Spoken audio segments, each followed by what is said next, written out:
पतर की गे खाइले मगहिया पान जल्दी हो जाइमी जवान। छौड़ी पतर की गे खाइले मगहिया पान जल्दी हो जाइमी जवान। छौड़ा पतर गारे किया के मगहिया पान कूटा दे दियो खरिया में धान।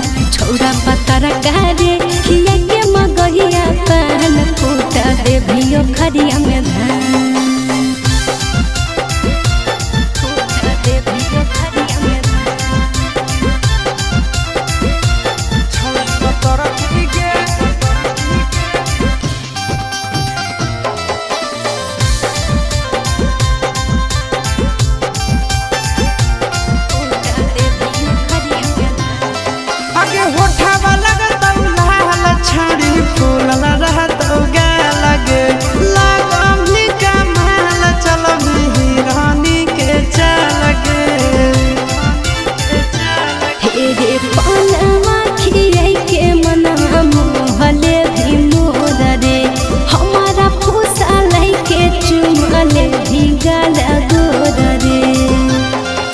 पतर की गे खाइले मगहिया पान जल्दी हो जाइमी जवान।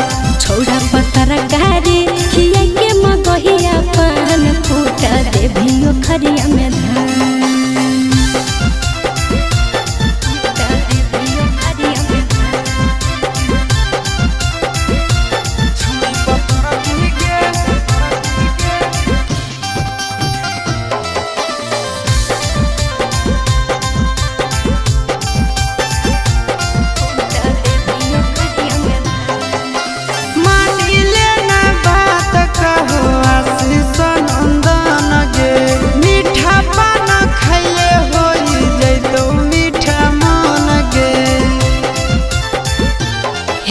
मीठा पान कही के खिलाई दे भी जरा डारे चिंटू राजा मजा ले भी तो मरदा रे।